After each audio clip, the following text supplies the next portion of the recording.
पिंपरी चिंचवडमध्ये लॉरेन बिश्नोई गँगचा सदस्य शुभम लोणकरच्या शूटरने थेट फर्निचर मॉलवर गोळीबार केलाय. दुचाकीवरून आलेल्या दोघांनी 2 पिस्तुलातून 5 ते 6 गोळ्या फर्निचर मॉलवर झाडल्या. या गोळीबाराची जबाबदारी स्वतः शुभम लोणकरने घेतली. तशी पोस्ट त्याने फेसबुकवर केली.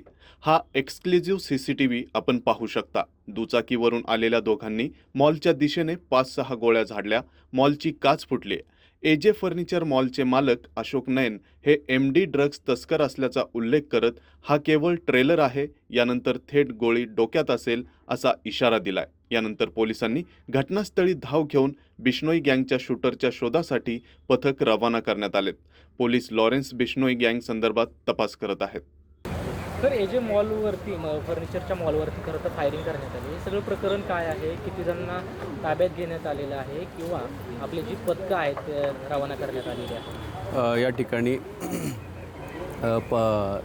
साधारणतः रात्री 9:20 दरम्यान एजे फर्निचर मॉलच्या समोर त्या ठिकाणी 2 अज्ञात व्यक्ती टू व्हीलरवरून आले आणि त्यांनी एजे फर्निचर मॉलच्या नावाच्या दिशेने, नेमप्लेटच्या दिशेने, वरच्या दिशेने त्या ठिकाणी 5 ते 6 राऊंड फायर केलेले आहेत आणि पुढील दिशेने निघून गेलेले आहेत. जशी घटना कळल्यानंतर त्या ठिकाणी क्राईम ब्रांच आणि झोनचे सर्व अधिकारी स्टाफ या ठिकाणी उपस्थित होऊन त्यांनी तपासाला सुरुवात केली. त्याचबरोबर या ठिकाणी वरिष्ठ अधिकाऱ्यांनीसुद्धा भेटी देऊन या ठिकाणी मार्गदर्शन केलेले आहे आणि क्राईम ब्रांचचे आहेत आणि झोनचे सर्व तपास पथके त्या ठिकाणी तयार करून ह्या वेगवेगळ्या टीम ज्या आहेत आरोपींच्या शोधार्थ रवाना करण्यात आलेले आहेत. तांत्रिक तपास आणि या ठिकाणी आजूबाजूला काही लोकांनी जे काही प्रकार बघितलेला आहे त्याच्या अनुषंगाने सुद्धा सखोल तपास चालू आहे. गुन्हा दाखल करण्याची प्रक्रिया सुरू आहे आणि नेमके प्रकार काय आहे, किती व्यक्ती होते, कोण होते, कशासाठी केलेला आहे हा प्रकार, हे सर्व तपासाच्या नंतरच समोर येतील.